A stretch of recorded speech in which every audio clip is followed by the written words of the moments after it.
welcome to Boise, Idaho, the home of one of 11 remaining FBS unbeaten.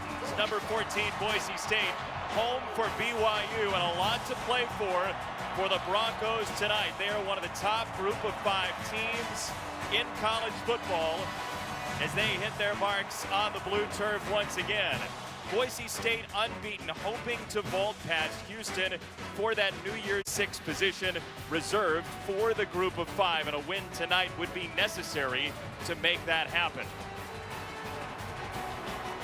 Boise State unbeaten so far this year. Jason Benetti, Kelly Stauffer along with you. And look, Kel, this is a huge game for Boise State in a rivalry. Yeah, it really is. And we saw what Boise State has on the table. They have to get this done. There isn't any room for error as far as they're concerned.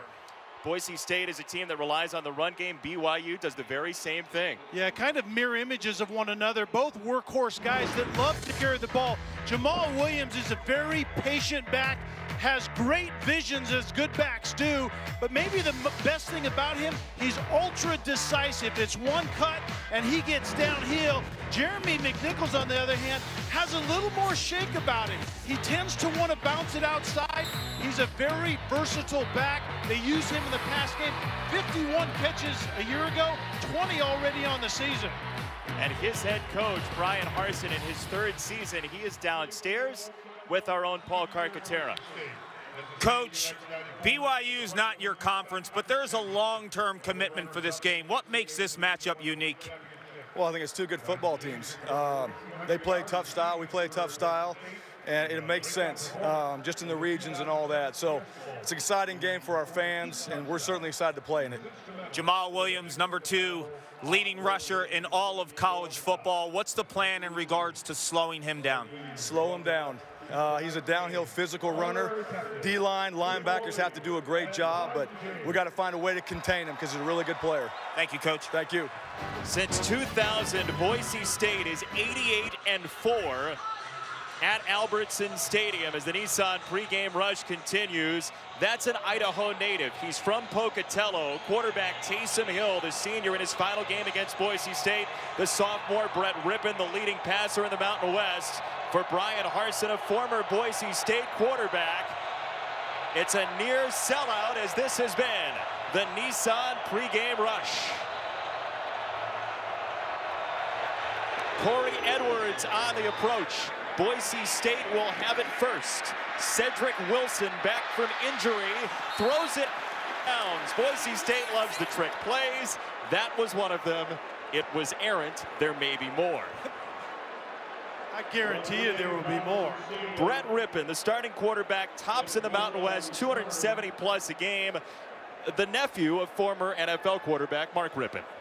And Brett started the last 10 games of last year, and that was really valuable for him. He had a great offseason. His release has gotten quicker, better accuracy on the deep ball. He's taken a giant step forward this season. Already 7 career 300-yard games for Rypien. Unbeaten Boise State will ride Jeremy McNichols. He had 40 carries last week in a win against Colorado State. He grabbed 6 on first down.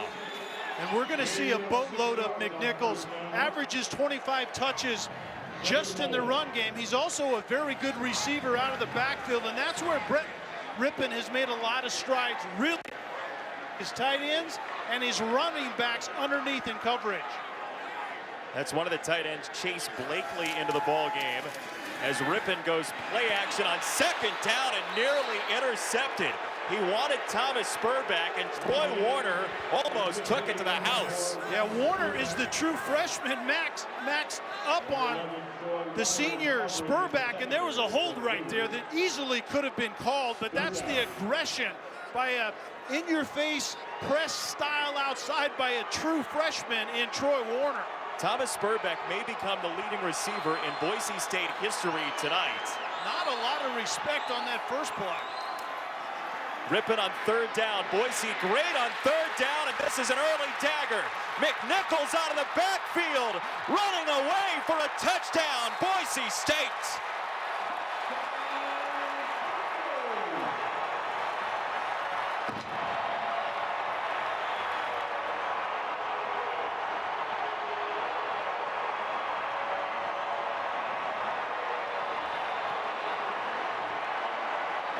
Boise State has a different play caller on third down, and Zach Hill wins the trophy on the first drive.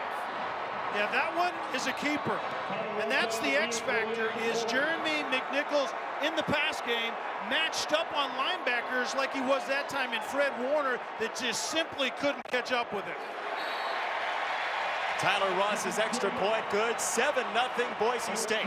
We know we're going to see Jeremy McNichols often in the run game, but Jason, in the pass game is where he makes a huge difference. Not dink and dunk, but the home run like in this case. There are 4 beehives on the rooftop of the Student Union at Boise State, and BYU has walked into a hornet's nest at Albertson Stadium tonight. Boise State, with its longest pass play of the season, it goes 76 yards to Jeremy McNichols, and BYU trying to respond. Field position not great at the 20-yard line. Harvey Longy, a former linebacker who's gone back there this week from defensive end. As we told you about Jamal Williams, but Squally Canada is the opening running back for BYU tonight, and the transfer gets just a couple of yards as he's tackled by Elliott Hoyt. Second down for Taysom Hill, the senior out of Pocatello, Idaho, who's really turned it up during the recent win streak for BYU. Yeah, and he is still a raw pocket passer, but what he does a tremendous job of is leading and managing the run game at the line of scrimmage. That's probably his best asset currently. 26-year-old quarterback Taysom Hill, his final season. Hill to throw, quick hit to Colby Pearson, and Pearson gets a couple of penalty yards back. Third down coming up. And third down is certainly the money down for BYU because they're a kind of stick with the run type of team, a pro style. Ty Detmer is the play caller. There's a lot of derivatives of the West Coast offense, but they want to control the pace, and they certainly don't want to be behind the sticks like they are right now in 3rd and 12. BYU is 14th best in the country on third down, but this is third and forever against Boise State. Yeah, they're 14th best because they stay out of down and distances just like this. As Jamal Williams has been turned into a glorified cyclist early on. Hill on the run. Taysom Hill to the sideline, and Boise State gets a stop. We check in with Clark. Second leading rusher in all of college football, Jamal Williams. I'm about 5 feet from him. He's on a stationary bike right now. When we spoke to Ty Detmer, the only thing he said yesterday in our call with him was they had to manage his pitch count. So something happened between yesterday afternoon and right now in regards to Williams not being on that first drive. If I get more information, I'll let you boys know. Yeah, and Clark, we're seeing him get off that bike and try to jog around a little bit, and he quite frankly wasn't moving very well. Johnny Linehan, the punt to a Killian Butler who's dropped a couple recently. He hauls this in across the 40. It's a net of 40. And these teams are used to each other. They're playing a 12-year series. Last year was a dandy that cemented the rivalry. It was Tanner Mangum, another Idaho native. Down late, he gets drilled, and he still connects with Mitchell Juergens for the touchdown to give BYU the lead. Then Ryan Finley, now at NC State, intercepted by Kai Nakua. He took it home, and BYU did as well by 11. So this is meeting number 7, and a lot at stake for Boise State trying to become that group of 5 team in the New Year's Six. Sophomore quarterback Brett Rypien has had a wonderful season. He goes with the receiver, and Cedric Wilson keeps his feet into plus territory. First down, Boise State for Wilson, who's back from an injury last week. On the touchdown to Jeremy McNichols earlier, it was out of that empty set as well. The running back moved up to the wing position.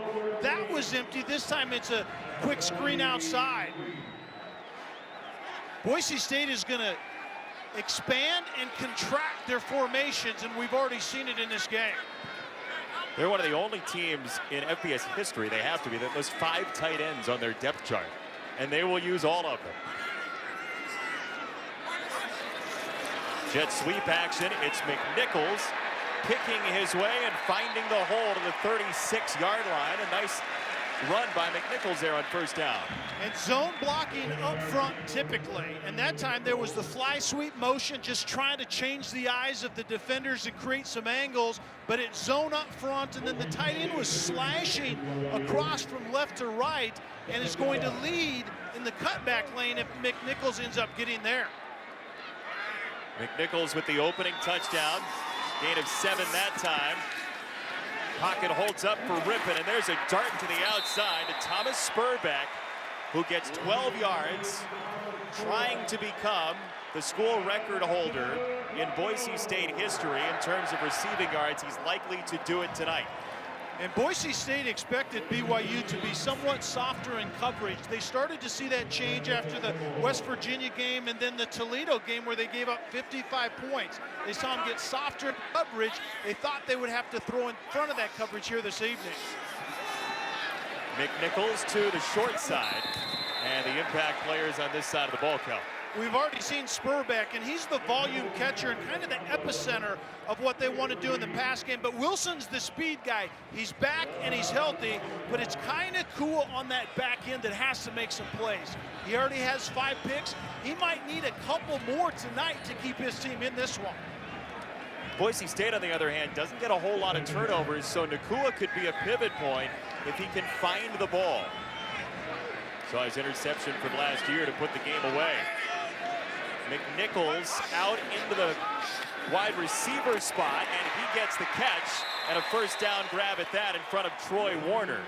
So McNichols with 14 total touchdowns coming in, now 15 after 26 last year for Boise State. And that's the versatility we talked about out of McNichols. And you can put that guy in the backfield, obviously, and he's a workhorse.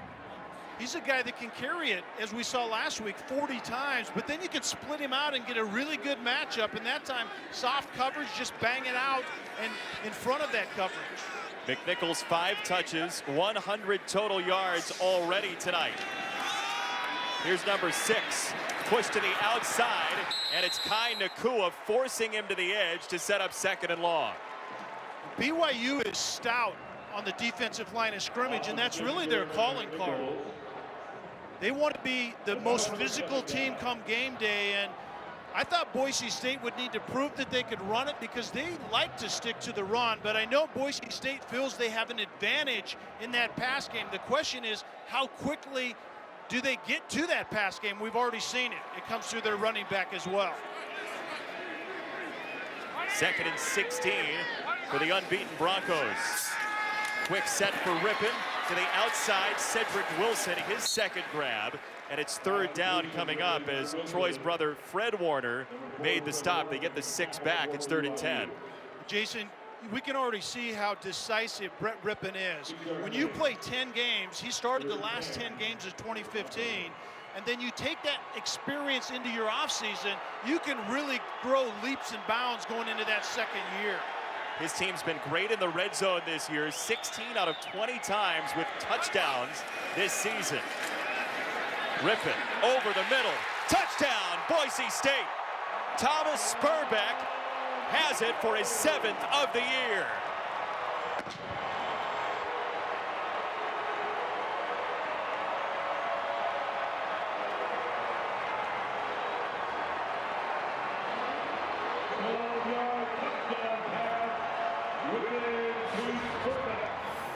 And Spurbeck gets inside from the backside. Keep in mind, Rypien is looking to the right. Draws coverage that way, and it's just a matter of if Spurbeck can cross the face of the defender coming from the left, and he does just that. Boise number 7 in the country in 3rd down percentage. Both touchdowns have come on 3rd down tonight for Brett Rypien, who's increased in strength this year, his sophomore season. He hits a favorite target, Thomas Spurbeck. It's a 2-score game. Welcome back to Boise. All Broncos 14-0. Thomas Spurbeck with the touchdown. This turf right here, 30 years of the blue turf. And in memory of all those great players that have played here at Boise State with the 30 years, they have an all-blue team. 30 of the best players in Boise history over the last 30 years. There's only one player on the current team that made the all-blue team, It is Thomas Spurbeck, one of the greatest catchers in Boise history. He's on the verge, Jason and Kelly, of becoming the all-time leading receiver in Boise history. He's off to a good start, gents. He needs less than 10 yards for the rest of the night. And by the way, they're not sure whether or not currently they can give Spurbeck the trophy because of compliance reasons. That is incredibly ridiculous. They've talked about the paperwork. They have to fill out some forms to make sure that it's okay. He hasn't gotten the trophy yet, so Kark has touched it before Thomas Spurbeck has. Kark, make sure you know where that has to be returned to. Well, if they're going to run it, it's without Jamal Williams, the school's all-time leading rusher. He has not played yet tonight as Taysom Hill goes to the speedster Jonah Trineman on first down. And so Trineman is one of those quick twitch guys. They have to build explosive opportunities for him. And the other guy is Hefo, is a true freshman. Those are the guys that bring a little more explosiveness to this receiver corps that is basically long and more possession type of guys. 93rd in the country in pass offense for BYU this year. Taysom Hill, the longtime starter, gives it to Squally Canada, who's dragged down to set up a third down and a couple. Third down 1 for BYU, just under 50% for the year.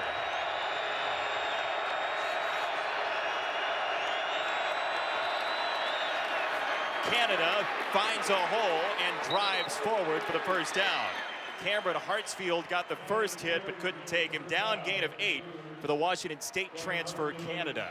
And Jason, this is where I think BYU has improved greatly since we saw him a few weeks ago. We see Jamal Williams, and what you lose is a decisive runner. He's very patient behind that zone scheme. And an offensive line, quite frankly, the most important part was getting used to him running the ball. Canada is the running back. And it's Squally Canada on first down, picking his way through the car wash, and a strong, fierce run down to the 40-yard line, gain of 13. And Jason, that's going to be the exercise for Ty Detmer, the play caller, the offensive coordinator for BYU. If Jamal Williams is not in there, you still can't abandon the run game. That's still the way that your pass game really is set up. So you have to give the ball to Canada and let him try to make hay, as we see Jamal Williams right there. Apparently it's some kind of an ankle that he's been nursing, the quick turnaround, and he couldn't get on the field yet tonight. His voice is certainly working. Taysom Hill, play action, looking toward Trineman. Now he checks it down to the second tier and inside the 20-yard line to Tanner Baldery. First down, BYU. Kark. Not good, Jason, for BYU's running game and Jamal Williams. I told you he was on the stationary bike. He looked okay, but when he simulated cutting, he would shake his head and wince. It's actually his right ankle, and they think he can return, but if he does, it's not going to be full strength. And Kelly, one of the BYU officials told me, tweaked it earlier in the week and then re-aggravated it during warm-ups. Yeah, riding the bike isn't going to do anything for that. You're exactly right. Cutting is all about your ankles. That would be tough. First down for Taysom Hill. To the 25, he throws it out of bounds. Sam McCaskill, who's had an outstanding redshirt senior year, was chasing him toward the sideline. McCaskill, who was out last year, the starter in 2014, has really anchored that line. And you saw the speed of McCaskill right there. He's the guy that brings back the experience on that defensive line, and he's a fifth-year senior, consistently productive from his defensive end position, and that time he had Taysom Hill on the move.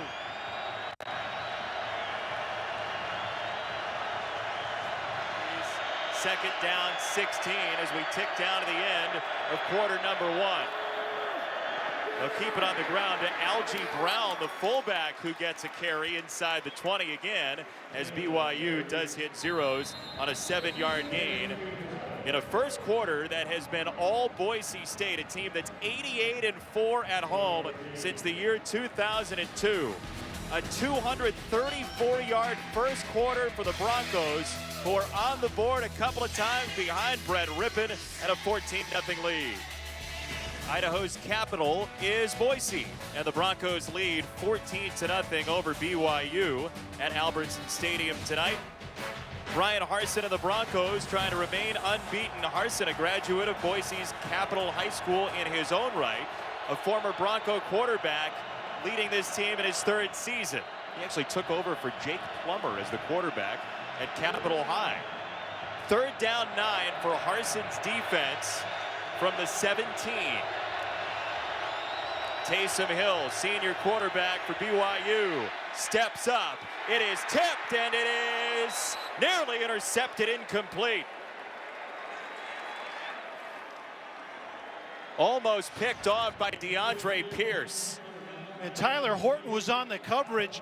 Very well thrown, but you can't cover a guy better than that. Nick Kurtz is a long dude, 6'6", 215. And Horton is only 5'11". If that ball would have been up a little bit higher, they might have had a chance right there. Well thrown, but just couldn't come down with it. Great coverage by Tyler Horton. The BYU kicker carousel, which has stopped at 4 separate guys this year, lands on Rhett Almond for this attempt of 34 yards.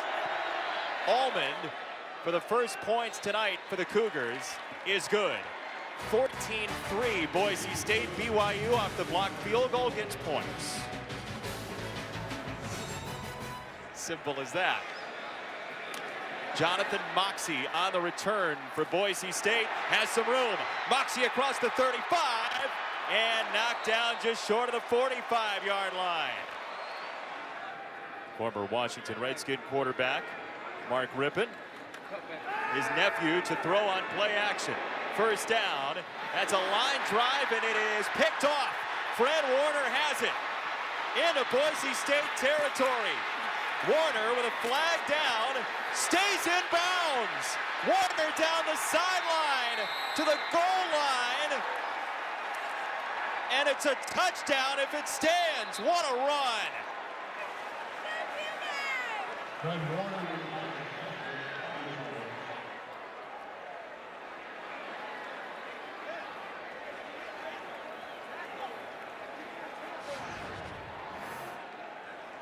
Well, Boise State was trying to get this ball to the tight end, Jake Knight.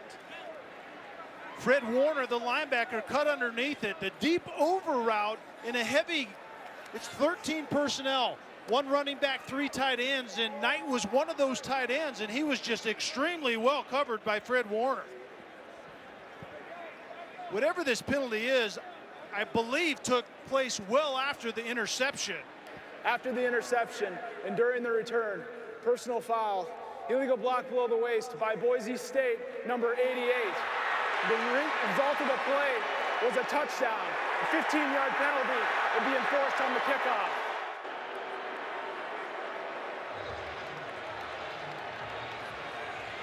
That was incredible.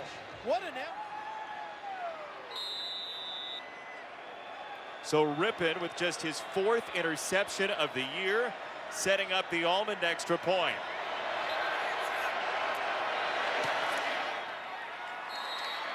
A rapid-fire comeback for BYU, spearheaded by the defense.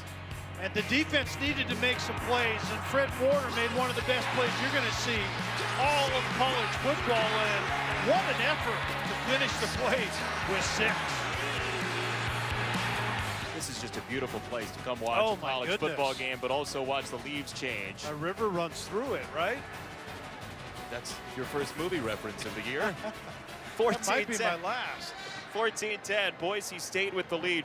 BYU saw the Broncos out to go in for a touchdown, and then things have changed.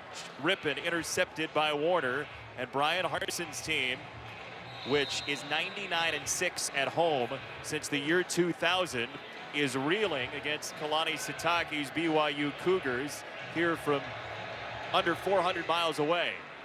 With the penalty on the return, it's a short kickoff that goes into the end zone. 2nd down, 18.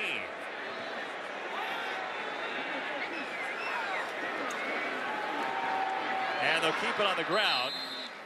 This is Alex Madison, the freshman, with his 20th carry of the season.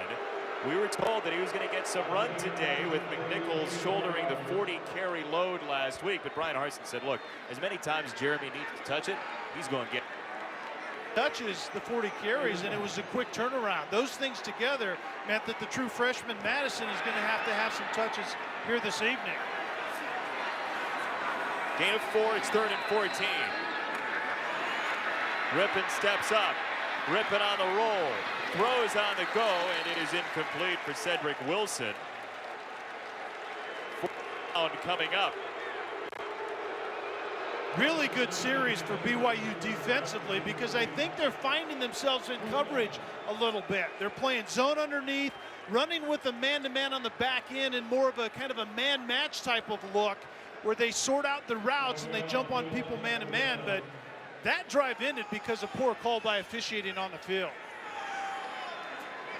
Sean Whale, one of the best punters in college football, 13th in the FBS.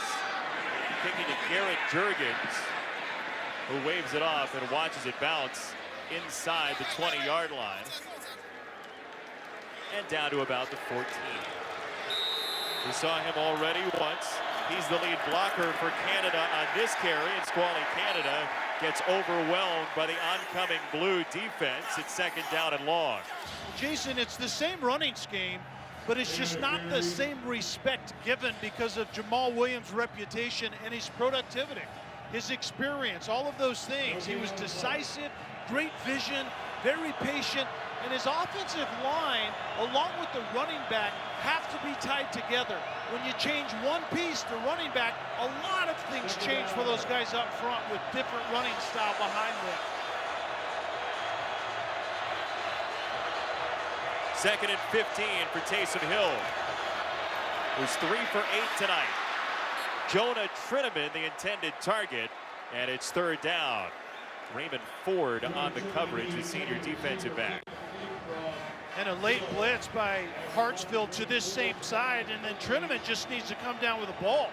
I mean, it can't be any more well thrown than that. Very good diagnosis by Taysom Hill. The blitz came to that side, throw to the void, and Trinnaman just didn't catch that football. That was the problem early in the year when BYU was losing, is everything was floundering around Taysom Hill. A drop on second down, third and 15. Hill wanted to run, and Taysom Hill swallowed up by the Brit, Elliott Hoyt, with the stop.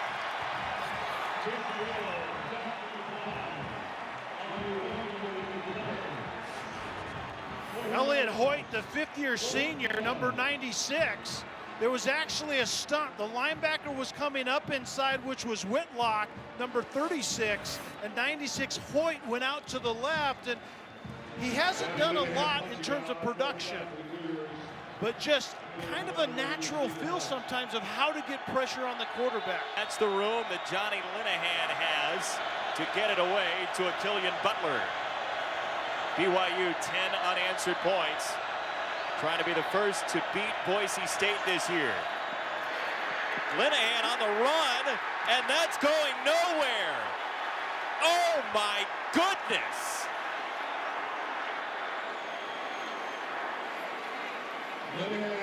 There's a marker down in the end zone. My word. Boise State's the trick play team. The ruling on the field is the runner was down prior to the ball coming loose. After the play, unsportsmanlike conduct. Boise State, number 29. A 15-yard penalty will be enforced. It's first down, Boise State. Explain that one to me, Jason. Kelly, we don't have enough time. This is number 29's first unsportsmanlike conduct foul of the game. It's 4th and 19. And you have a punter try to run and pick up the first down. And it appeared to me to be a designed run. So it's Dylan Sumner-Gardner on the spike that caused the penalty. But I can't explain that.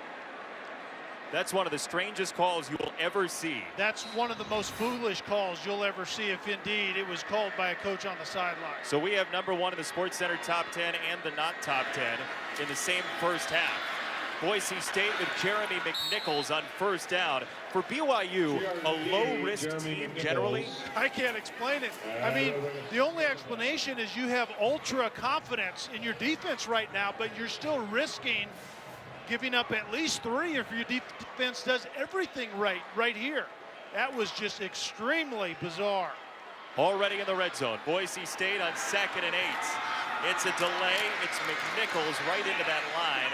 And a rugged run for a short gain. He gets 2. And if you're Kalani Sitake, the biggest saving grace here is just a field goal for Boise State. That is a win with a capital W. No doubt. That's a quadruple win under these circumstances. And a team that had momentum, remember that. This game was 14-0 and was about to be 21-0. And all of a sudden, BYU makes a couple plays and gets momentum back and points on the board. That's all out the window. Wasn't exactly Ian Johnson as Boise State goes shovel pass, and there's a battle for it. Ruling on the field is an incomplete forward pass. It's incomplete. It's 4th down. And remember that it's just a forward pass. Even though it was on the ground, it's not classified as a fumble. It's classified as an incomplete forward pass. Trying to shovel it underneath right there to McNichols, and he simply wasn't watching it. But this is a very, very good win right now for BYU defensively. Rossa had his first one blocked and returned nearly to midfield. And this one is wide. Wow. What in the world is going on the blue turf tonight? That was some of the most bizarre football that you will see in a long while. And in the end, Kalani Sitake was exactly right. The Cougars trail by 4, are unscathed with the missed field goal, and Taysom Hill back to the controls for an incomplete pass as we revisit the strange last couple of minutes. It isn't Halloween yet, is it? No. But wow. So it's 4th and 19. Linehan is way back in his own end zone. This is a design. Look at the blocking up front. This was called from the sideline. There is no punter on earth that would make that decision himself. And in the end, it cost Kalani Sitake absolutely nothing. They gained 15 yards in field position after Boise State's missed field goal. Unbelievable. Hill hands it off again, and that is going nowhere. 3rd down coming up. Jabril Frazier with the hit as Tanner Vallejo, one of the star linebackers, came off for that play. He's back for 3rd down. And coming back in, and he's the guy that is the football finder. That linebacker core, that second level for Boise State, is extremely active. Slightly undersized, all of them can run. They're about 5 deep, and all of them have a nose for the football.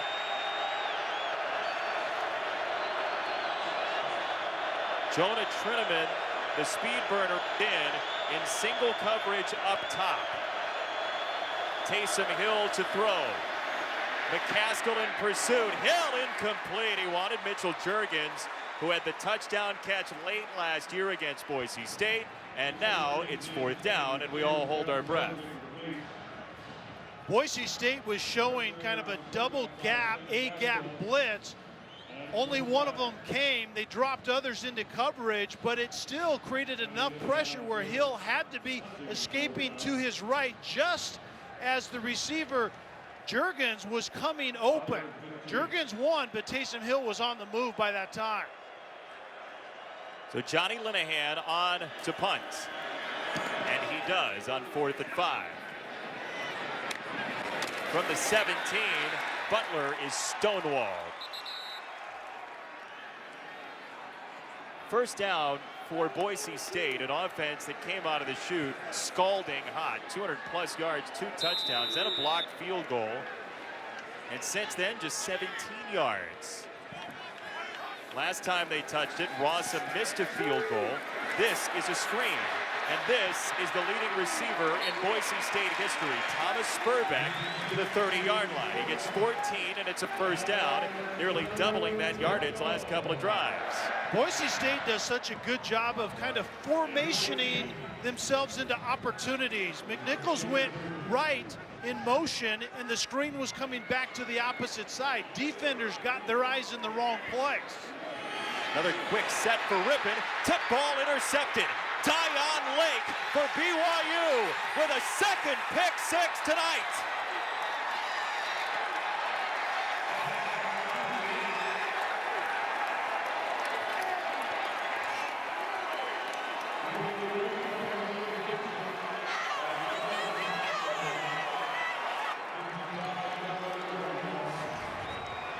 time is a fickle thing, and this was a tight window, but there was an opportunity to get that ball in there, and it was just came off just a little bit high, and Lake takes advantage of the deflection. But once again, it was very tight coverage. Cedric Wilson was the intended receiver. He was open. If the ball was placed on the outside number, it was placed high and results in a pick six, obviously going the other direction by Lake. Dion Lake, who was born in Liberia, moved to the United States at age 5, has seen a significant uptick in his playing time as a freshman later in the year, and he has a touchdown on his second career interception. Allman's extra point adds to BYU's first lead tonight. The defense has 2 scores for the Cougars. Over from Provo to cause havoc for a group of 5 darling that's unbeaten but absolutely in trouble tonight.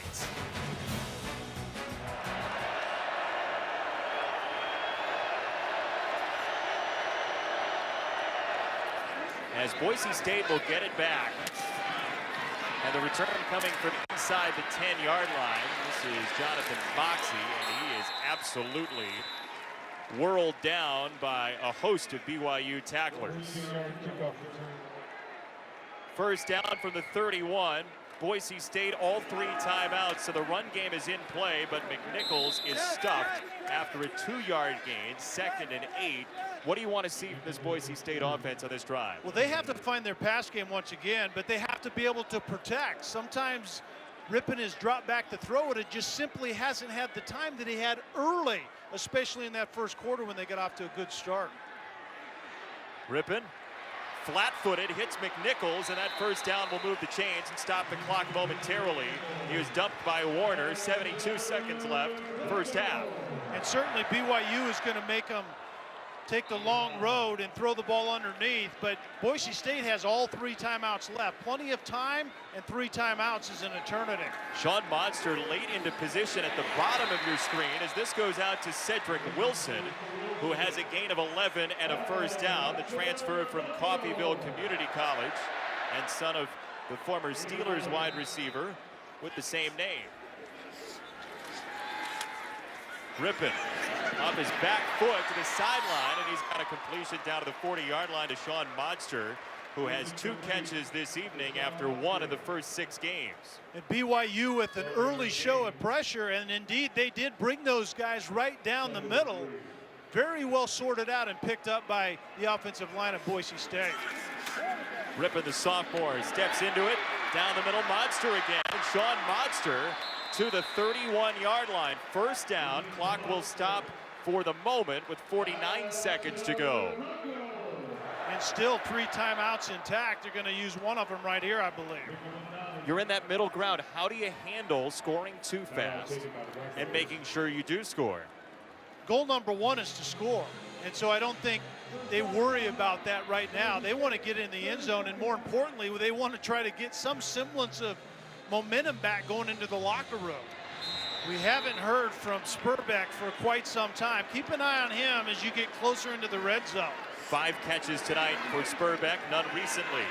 Rypien looking that way, and down he goes. Rypien is sacked. Trajan Pilley is in for the sack on Rypien, who lost his hat.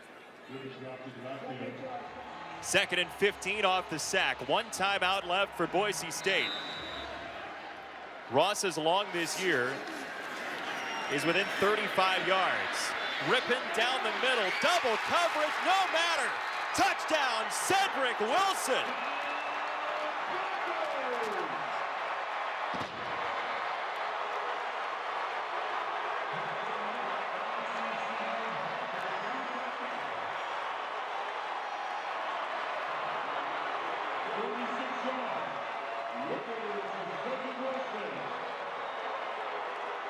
Two pick sixes in the first half for Rypien, and this touchdown now. And never should have happened. You can see right there, number 4, Fred Warner got caught flat-footed, and the safety, Hanneman, doesn't get over there in time.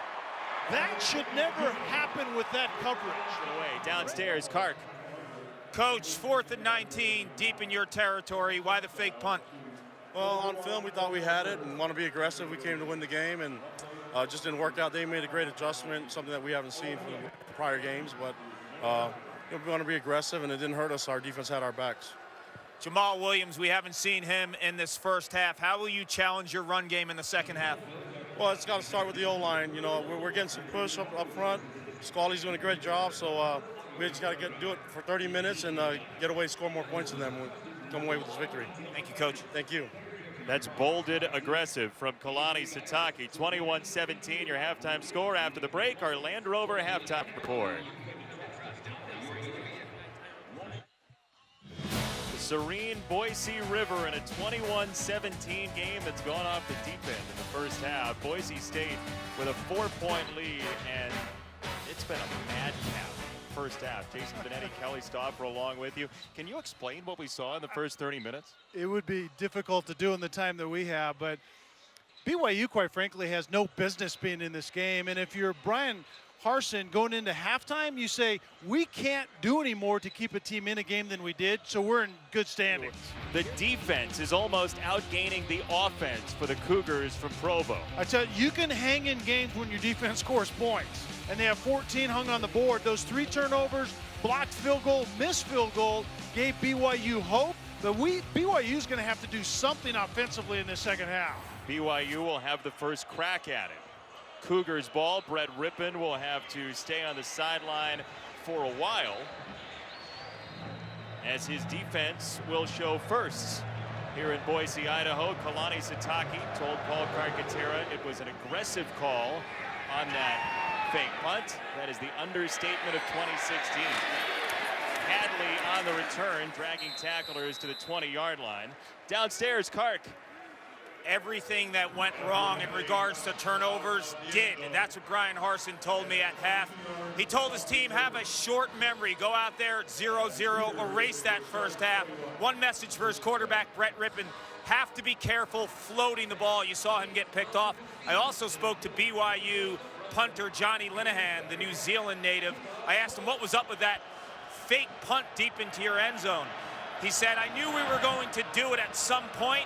I just didn't know it would be 4th and 100. Kark's been to Auckland recently. Thank you for that report.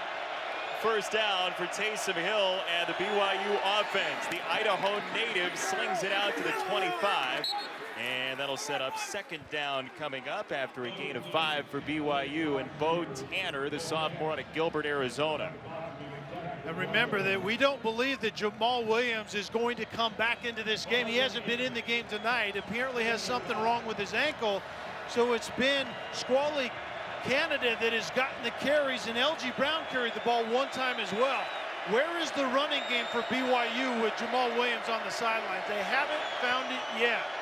He's tied for 4th in the country in total touchdowns. Williams playing without him. Squally Canada barrels ahead to the 31. That's a first down coming, as Williams started his night on a stationary bike and ended last week as the leading rusher in BYU history, passing his graduate assistant coach, Harvey Unga. And think of Ty Detmer, the play caller for BYU. When you go into a game plan, you're expecting Jamal Williams to carry the ball anywhere from 25 to maybe 35 times. And all of a sudden he's on the sideline.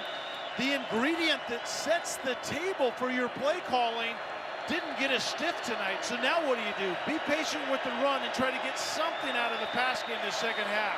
Canada 12 carries. Hill to throw, gets belted and goes over the middle once again to his tight end Tanner Baldery, who had a charmed overtime against Mississippi State. He scored a touchdown and recovered a fumble. And the tight ends need to start showing up in this game. They've been showing up more and more, but Ty Detmer is used to including the tight ends in their pass game, and Taysom needs an outlet. Taysom Hill needs an outlet, especially underneath of this coverage for Boise State.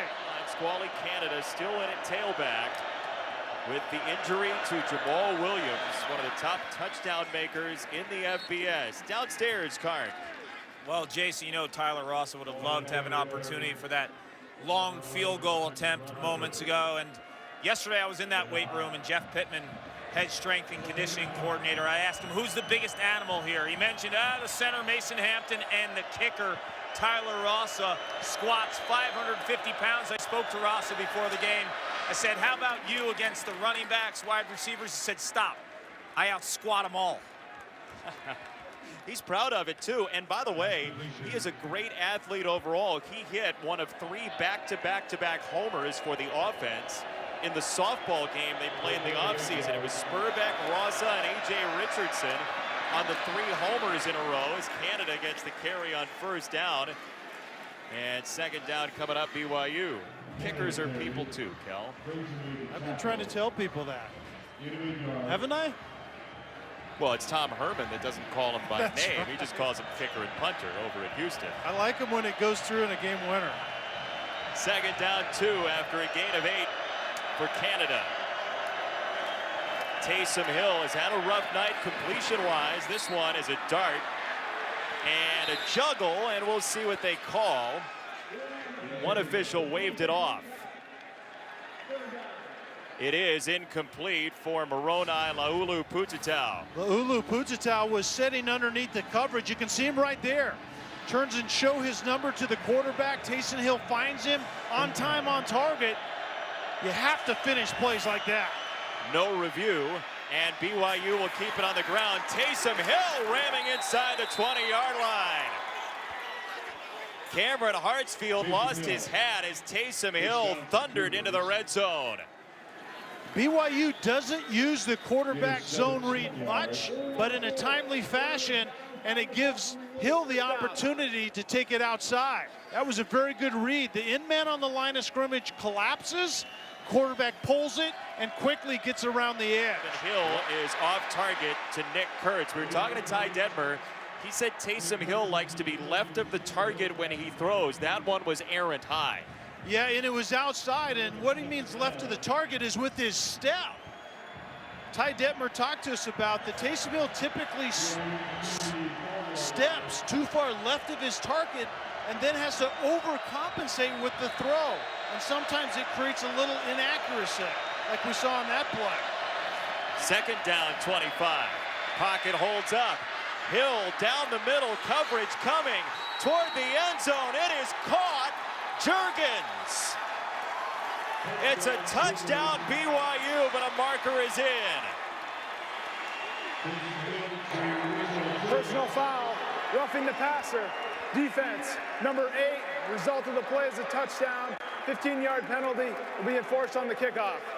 Mitchell Jurgens had the Hail Mary touchdown from Tanner Mangum last year against Boise State. Touchdown, it's under review. Jurgens makes a tremendous catch, obviously. But where the throw was placed was away from that safety that was coming in to blow it up. He's short. This will not be a touchdown. It will hold up as a tremendous catch, though, won't it? But the throw by Hill was initially away from that safety right there that is on the ground. And the safety just had to cover too much ground. That's Chandler James. If the ball is thrown inside the hash, James makes that play on his feet. The ball placement is everything on this play here. I think you're right. I don't think it's a touchdown, but it's a tremendous catch that's going to stand. After reviewing the play, when the receiver caught the ball and was down, he was short of the goal line. He was at the half-yard line. The personal foul, roughing the passer penalty, will be enforced half the distance to the goal. It's first down. That might be the shortest personal foul roughing the passer penalty in the history of football. What a penalty of what, 6 inches? Well, he's at the half-yard line, so it's a quarter of a yard. I think the officials got this exactly right. This is a great use of the replay mechanism. It's a way it should work. I think Jurgens made a great catch, but as he came down, he was short of the end zone, and so that's exactly where the ball was marked. Well done by the officiating crew here tonight. First and goal, BYU. Taysom Hill into the end zone. Touchdown.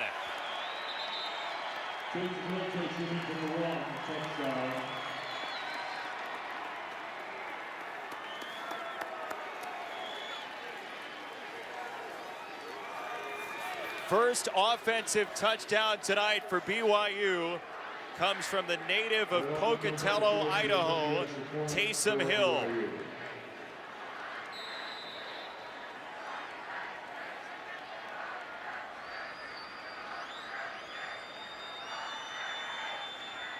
Extra point for Rhett Allman. Juergens the hold, and Allman knocks it through. Taysom Hill does it both ways. In the air, a long one to Mitchell Juergens. Got him within a yard. Then Hill does it himself. The senior quarterback has BYU back on top against undefeated Boise State.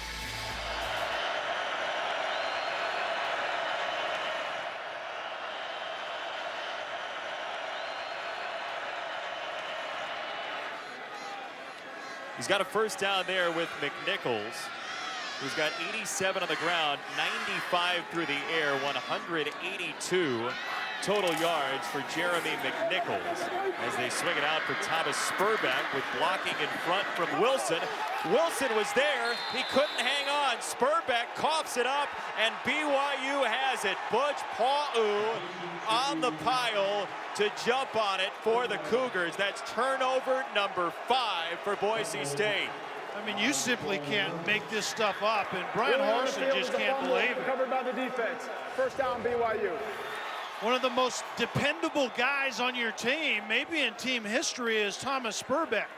But right there, as you're trying to gain yards after contact, the ball was punched out by Fred Warner. Great play. Watch number 4 right there, punched out with his left hand. And that's what BYU does. As they rally hats, multiple hats to the football, the guys that are arriving second, third, and fourth are aware of finishing on the ball, not the player. There's an example of it right there. As Hill, driven back with the penalty, fires it to the 25-yard line, and Colby Pearson, who recently got engaged after that Mississippi State game, gets the penalty yardage back. Great decision by Taysom Hill. There was a double move outside by Jonah Trineman, and it was well covered by Boise State. So on the right side, Colby Pearson was sitting down right in a void, and Taysom Hill found him on time, and the ball was on target. One quarterback has thrown for 367 yards. The other has thrown for 119. That guy has thrown for 119, and his team leads 24-21 at the end of quarter number 3.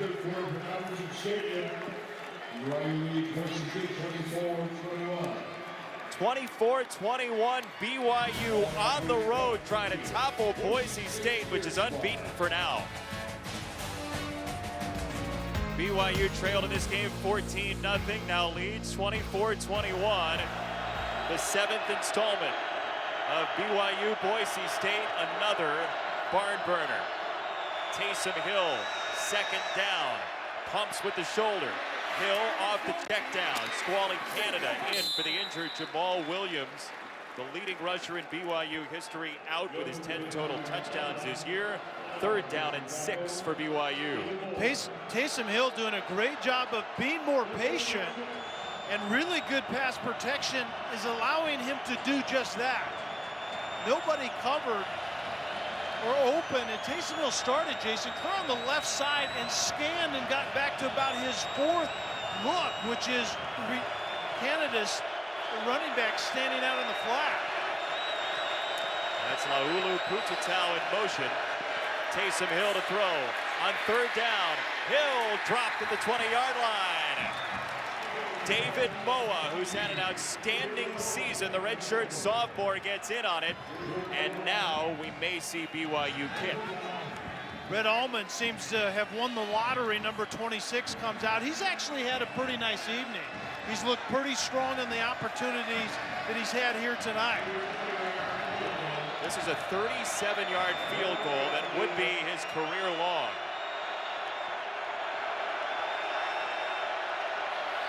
.35 is long for the season. Allman. He's got it. Rhett Allman makes it 27-21 BYU.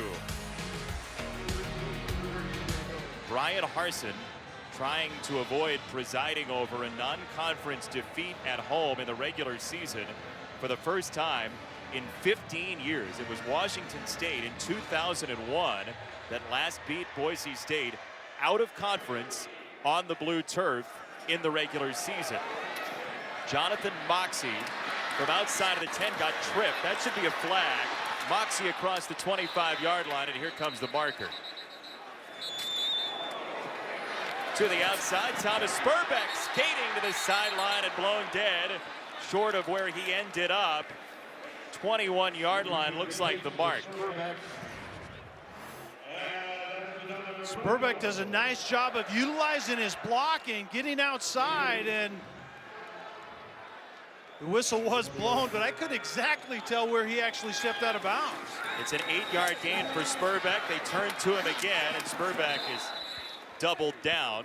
Troy Warner was in on the stop. It's second down, and Spurbeck is injured. That would be a major loss, and they will blow it dead. Thomas Spurbeck coming off the field, a former offensive MVP of the Fiesta Bowl himself, who's over 100 yards today, is out with the injury. 2nd and 7 for Rypien in the offense.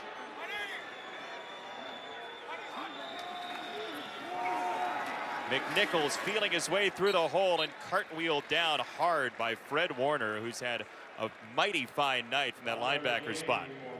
3rd and 2. And really a split zone presentation that time. The tight end, Alec Danins, comes across, and then McNichols has the opportunity to cut back after that kick-out block, and that's exactly the point of attack that McNichols eventually got into. Two tight ends come in, Rowe and Knight. That's Rowe in motion on 3rd and 1 for Boise State on the ground. McNichols on the hunt to the 31-yard line, and it looks like he has the first down. And Jason, Boise State's offense simply looks different when they can run the ball. I think their pass game is better, and it was really the table setter for what Boise State intends to do, really desires to do on the offensive side of it. Good news for Boise State. Thomas Spurbeck has returned. See if they lean on the ground game some more. McNichols, 21 carries tonight. Rypien to throw on first down. Loads of time. Now he swings it out. McNichols turns the corner on Pa'u with that injured knee, and it's first down, Jeremy McNichols.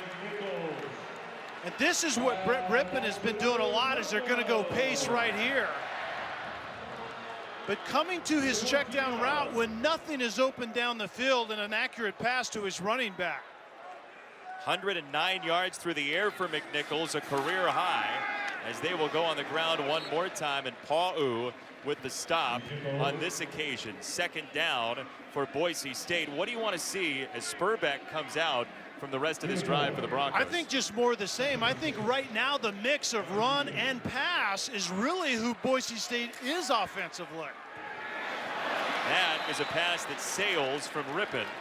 3rd down, Monster the intended target.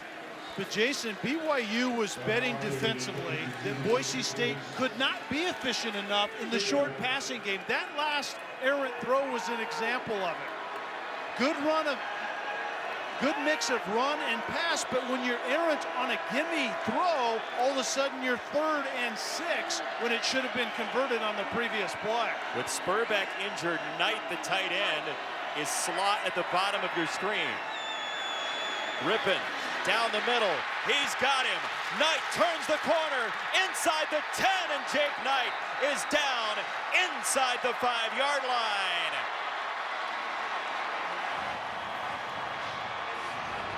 This play takes a long time as Jake Knight took a while to get across the middle, and the throw and the catch was just simply better than the defenders could take that time. It was actually fairly well defended, but a good throw, a good catch, and Jake Knight almost takes that into the end zone.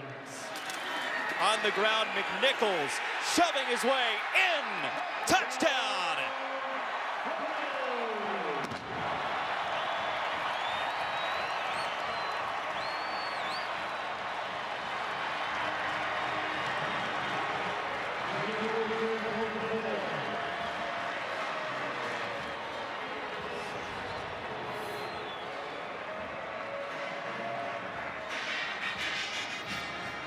So Jeremy McNichols, second in the nation in scoring, breaks down the door again. 10 plays, less than 3 minutes. Ross's extra point is true, and 216 total yards for Jeremy McNichols. 42 touchdowns the last 2 years for the Boise State running back, Jeremy McNichols. The Broncos, unbeaten, have a lead. Boise State running back Jeremy McNichols is a star out here on the western side of the United States. Lee Marks, his running back coach, this week said he's pulled some video of Marshall Faulk to show McNichols how to be flexible and versatile, and he has shown very much like that former San Diego State running back. A rocking atmosphere at Albertson Stadium, and BYU will have it from the 25. Taysom Hill navigating the offense. Squally Canada throwing the shoulder forward, and that is a healthy run by Canada to nearly the 32-yard line, second down. And without Jamal Williams tonight, Canada has really stepped up in there and been decisive in the run game, and that's been the most impressive part. Point of attack, head to it, press the line of scrimmage in that zone blocking scheme. Canada's known more of a kind of a splashy type of guy that likes to bounce it, but he's been very disciplined here this evening. Playing for a former fullback at BYU, Kalani Sitake, who loves the run game. Canada up the middle has a first down just short of the 40-yard line. Under 10 minutes to go, BYU trying to knock Boise State out of that possible New Year's 6 range for a group of 5 candidate. A loss would do in Boise State's hopes there. Canada out of the game. Algie Brown is in as the lone setback.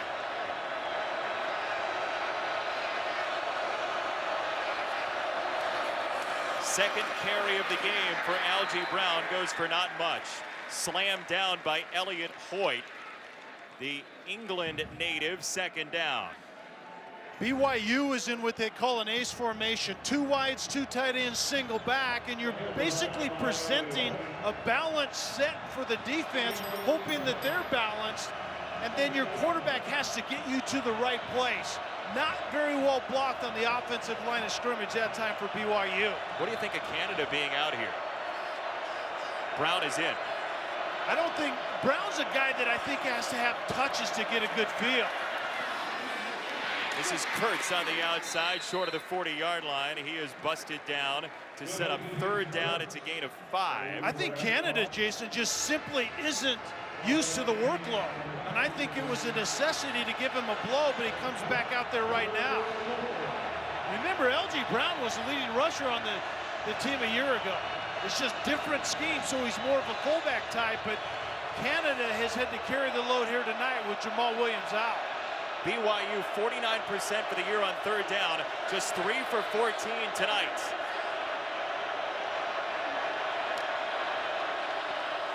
Hill out of the gun. Taysom Hill pats the ball. Hill chased by McCaskill, he short hops it. Fourth down, Kel, what do you do here? I think I punt it right here, Jason, and count on my defense to come up with the play. 6 minutes, 49 seconds. You have 2 timeouts left. Play a little field position and give your defense a chance to get something done. Remember, Johnny Linehan came into the game with 13 of his 35 punts inside the 20 this year. He has been masterful this season, pinning opponents back.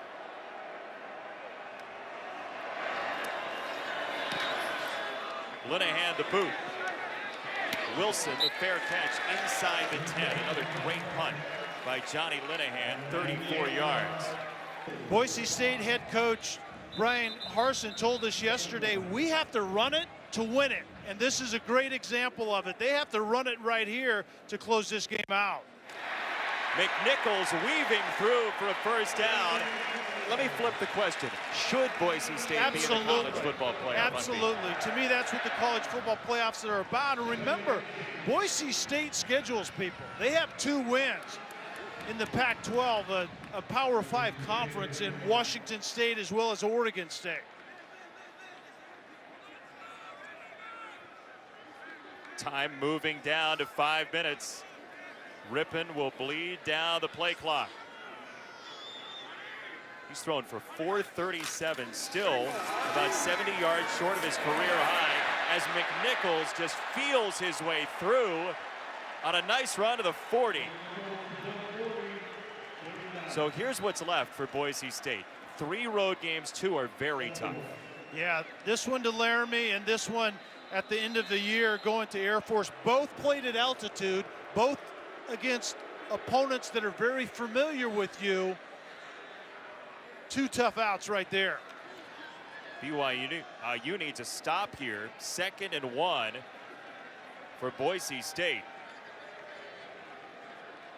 And Rypien is very content to take the play clock down as far as he can.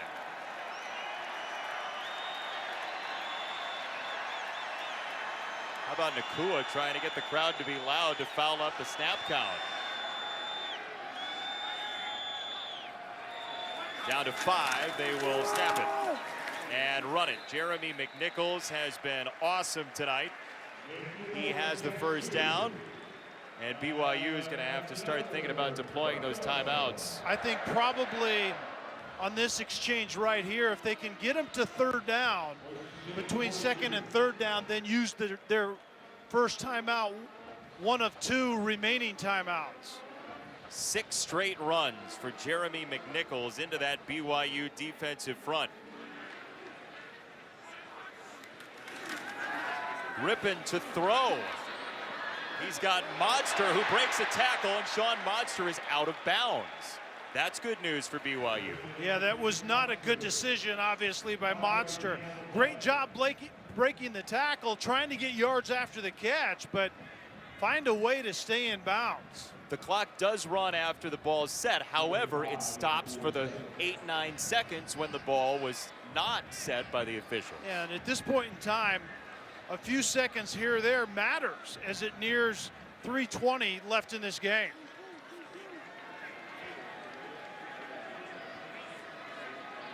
As shown by Rypien, sapping down the play clock to 3 with the snap. McNichols undercut and dropped. Francis Bernard got in there, and no timeout yet for BYU. Saving it for the offense, Kel? I would probably use one right here. It's going to cost you about 30 seconds, somewhere in there, but you're still going to get it back if the defense can hold up right here with a little over or right around 2 minutes left with 2 timeouts left. In a game when Kalani Sitake faked a punt on 4th and 19 from his own 5-yard line, anything goes strategically down the stretch for BYU and its first-year head coach. Rypien to throw, and Rypien well overshoots his target, Cedric Wilson. That stops the clock with 2:24 left. What do you think of the play call from Brian A lot Larson? of things happened well for BYU right there. You're right, the incomplete pass, a vertical route where Troy Warner was well over the top of Cedric Wilson.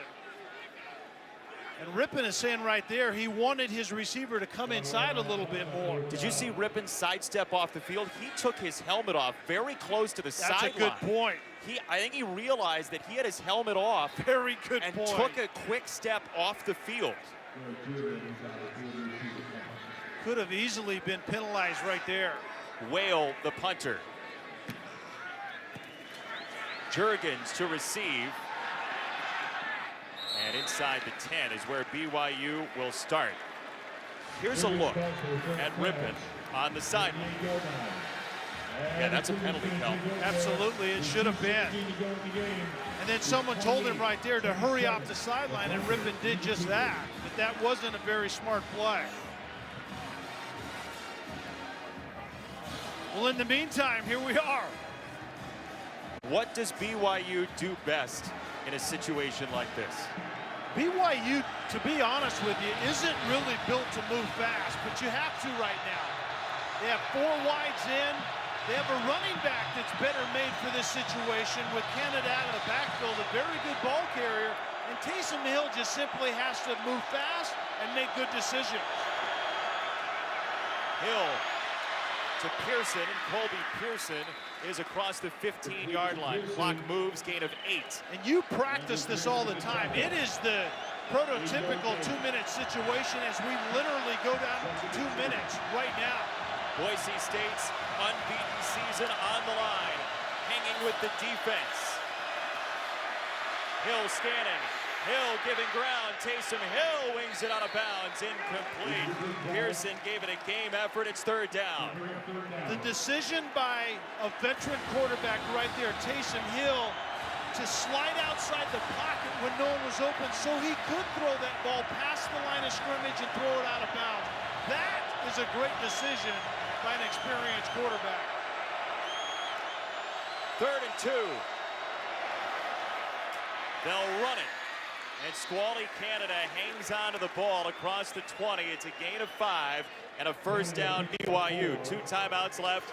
Again, it's a kicking game that has had struggles this year for the Cougars. Yeah, and keep that in mind. We're talking about just needing a field goal, not a touchdown. Hill wants it all. Hill goes sideline.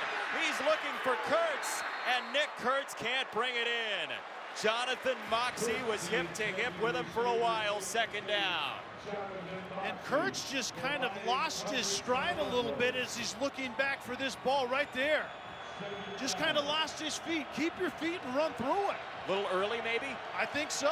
You didn't have to leave your feet. Keep it and run through it. You're talking about Jonathan Moxey being just a little bit early. I don't think the officials would call it in that situation. 86 seconds for Taysom Hill, the Idaho native. Hill hit as he throws, and he just got it there. Across the 30-yard line to Jonah Trinnaman. It's a gain of 10. You won't see a better throw and catch and a quarterback making a throw under severe pressure. That was tremendous by number 7 right there, Taysom Hill.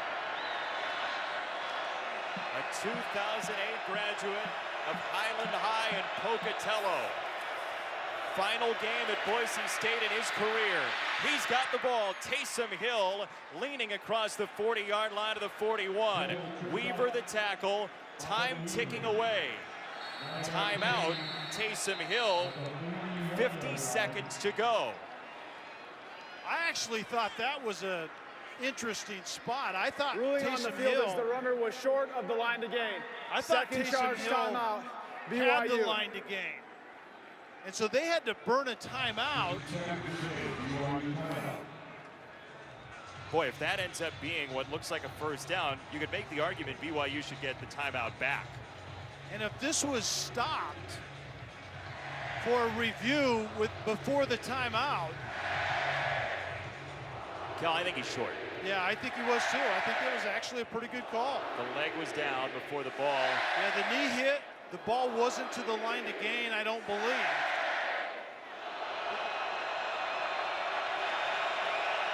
A field goal would do it for BYU. Taysom Hill to the outside, Juergens, and he's belted out of bounds short of midfield by Chancellor James, who took a risk with that hard hit at the boundary. Yeah, very close on the sidelines. Mitchell Juergens was tight roping the sideline to get as much out of it as he could, and James came up and lowered the boom. 45 seconds.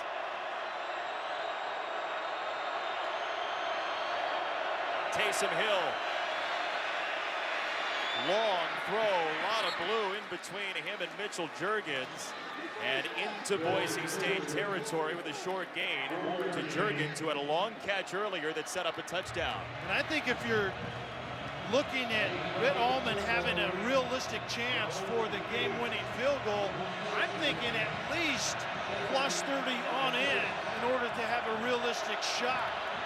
His long this year came tonight. 37 yards. Hill with a line drive inside the 40-yard line, and Jonah Trineman brings this one in for a gain of 9. Still one timeout left for BYU. Yeah, and so you don't necessarily have to work the sidelines, but I would prefer that they did and save that timeout if you go to the middle of the field. Hill decides to run, and down he goes. Got to use the timeout here, right? Absolutely. That was about the only decision that would be the wrong decision for Taysom Hill right there. Throw the ball over top of an eligible receiver's head, but don't step up into traffic in this situation. Charge timeout. I mean, it isn't always easy to get rid of the football if you're in the pocket. It's hard to sometimes find a receiver to airmail in order for it not to be intentional grounding. He lost his job, he got it back. Allman 8 for 9 this year with a couple tonight. And I thought Red Allman has really struck the ball well tonight, quite frankly. He's looked more confident. It's been a pretty sure stroke. His job was on the thinnest of ice coming in. Kalani Sitake said if he mishits it, he's out early in the game. He's hit him well tonight. 2nd and 11 for Taysom Hill.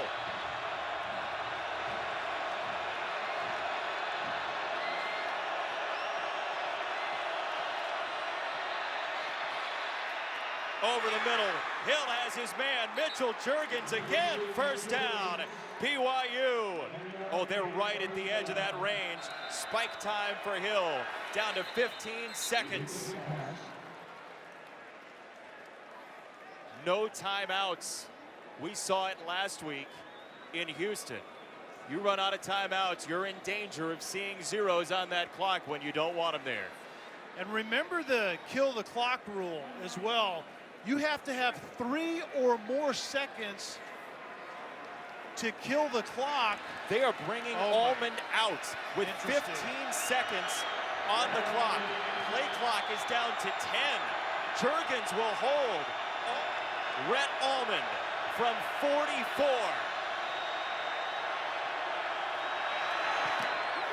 Blocked! Allman had it blocked! Boise State will win!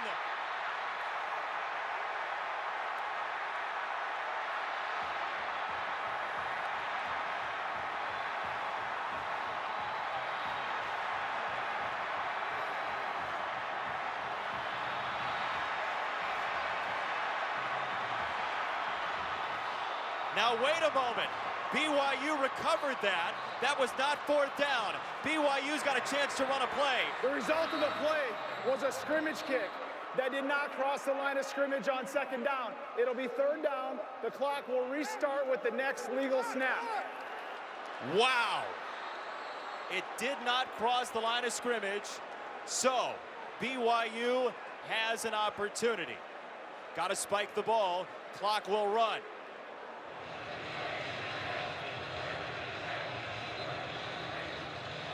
So Allman talking it over on the sideline. This will go from the 42.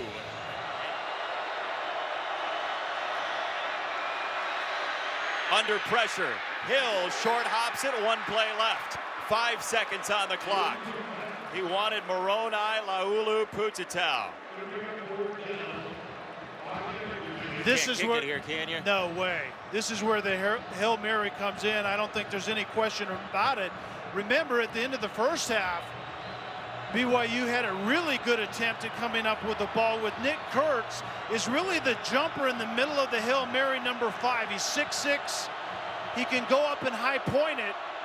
We'll see what happens right here. He's to the top left side. Taysom Hill creating space. Hill launches for the end zone. Tapped and incomplete. Boise State wins the game 28-27.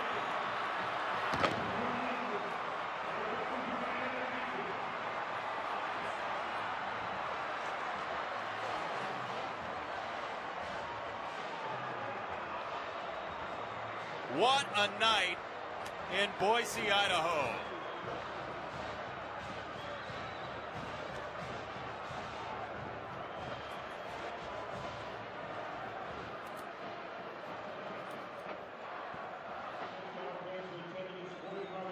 coach's mind in the last 15 seconds like that? What goes through your mind? You just trust your training as the players, with the players, pulling for those guys in that moment right there, and then at the end to watch them go out there and finish it off. Proud of our team, and BYU did a great job tonight. We're fortunate to win the game. If I told you before the game that you'd have 5 turnovers and you'd still win, what would your reaction be? Yeah, I wouldn't want that, and that's not normally how it works out. But these guys fought. They had a lot of heart tonight. They were able to overcome some adversity, major adversity, and still win the game. So sometimes you have to do that, but we got a lot to clean up. 7-0, Coach. How's it sound? Sounds good. Just trying to be 1-0 again the next week. We'll celebrate this tonight. Go Broncos. Thank you. BYU had no chance or reason to be in this game, and that's the heart of a champion. Boise State has a chance to win their conference. They're going to have to clean things up, like their head coach Brian Harsin just said.